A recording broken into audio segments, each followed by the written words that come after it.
Oke, kita lanjut di video yang berikutnya, yang bagian kedua.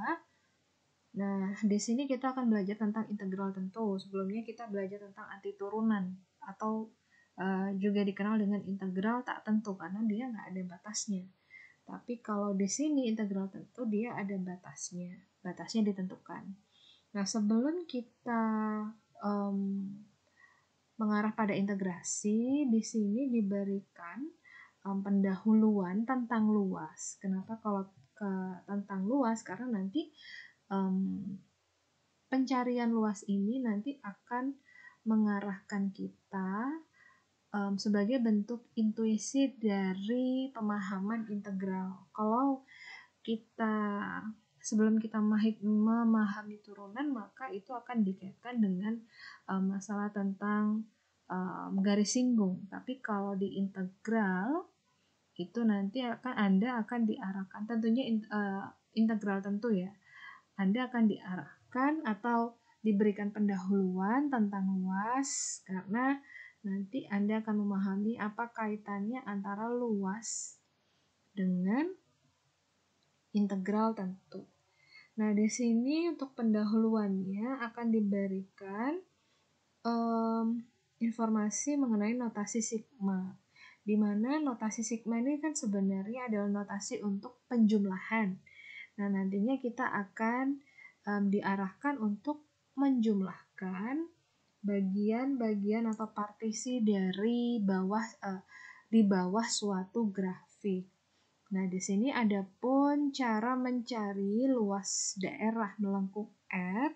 Yang pertama di sini adalah mengaproksimasikan daerah R oleh N segi 4 dengan N segi 4 yang diambil bersama-sama memuat R. Kemudian nanti bisa menghasilkan poligon luar atau dimuat dalam R yang menghasilkan poligon dalam. Jadi kita bisa menggunakan salah satunya, memakai poligon luar atau poligon dalam.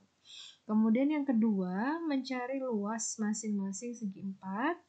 Ketiga, menjumlahkan luas N segi 4. Yang keempat, mengambil limitnya ketika N mendekati tak hingga. Jadi pastikan Anda sudah memahami konsep tentang limit ya. Berikutnya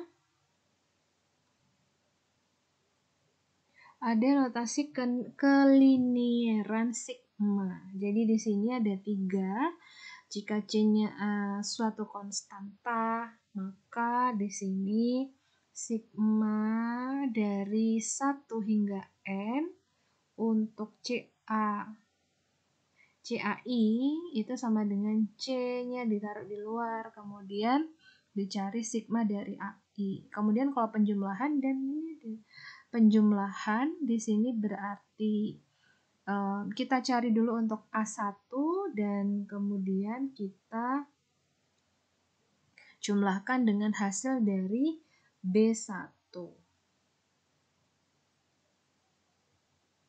Yang berikutnya ada AI min sigma dari pengurangan AI dan BI. Nah, ini tadi saya salah ketik ya. Jadi ada yang kurang di sini. Ini sudah saya tambahkan.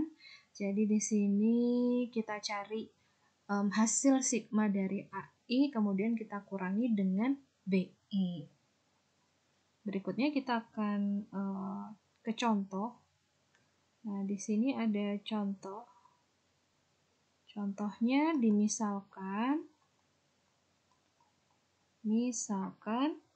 sigma dari I sama dengan 1 sampai 100 itu untuk AI sama dengan 60. Jadi ini sudah diketahui. Kemudian untuk sigma dari 1 sampai ke 100 BI ini juga sama AI ya. BI itu adalah 11. Nah, di sini soalnya kita diminta untuk menentukan. Nah, di sini batasnya 1 sampai 100. sigma dari 2AI min 3BI plus 4. Nah, di sini kalau berdasarkan kelinieran sigma, berarti kita, ya di sini saya tulis bawahnya ya, kita pisahkan terlebih dahulu untuk masing-masing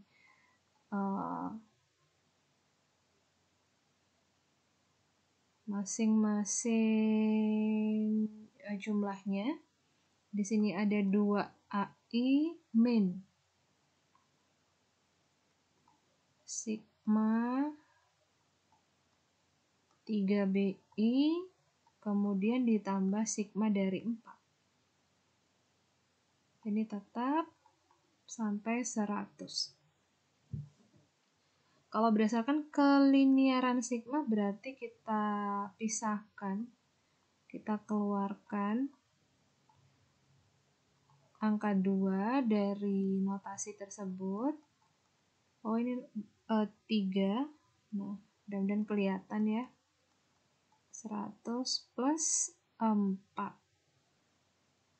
4-nya kita biarkan aja ya, karena dia nanti tetap hasilnya sebenarnya 4. Nah, kita biarkan aja. Kita biarkan.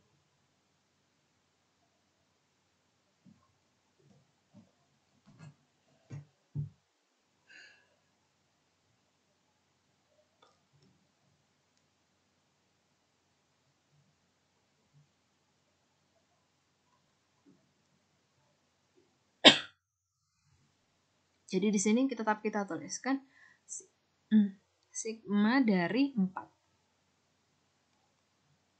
Berarti di sini 2 kali A1-nya 60 dikurangi 3 kali 11 ditambah.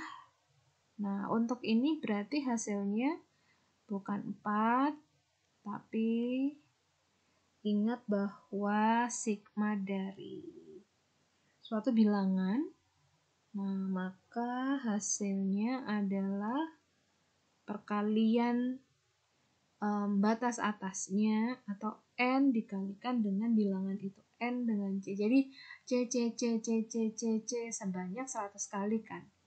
Jadi jangan sampai kalian di sini nulisnya 4. Oke, di sini berarti N kali 4. N-nya 100 ya, kali 4. Nah, di sini hasilnya nanti kita peroleh 487. Itu adalah hasil dari contoh tersebut. Berikutnya adalah beberapa rumus. Jadi ini masih berkaitan sama sigma, sama notasi sigma. Jadi ada beberapa rumus yang berkaitan dengan jumlah khusus. Nah, nanti rumus ini nanti akan kita gunakan pada saat menghitung poligon dalam ataupun poligon luar. Jadi di sini ada sigma dari AI, kemudian ada I kuadrat, ada I pangkat 3 dan I pangkat 4. Jadi itu adalah bentuk kekhususannya. Jadi di sini 1 tambahkan 2 tambah 3, 1 kuadrat tambah 2 kuadrat tambah 3 kuadrat. Oh, ini keliru. Ini berarti 3 kuadrat ya. 3 kuadrat. Sebentar. Nah, berarti ini 1 pangkat 3, 2 pangkat 3, dan seterusnya. 1 pangkat 4, 2 pangkat 4, dan seterusnya.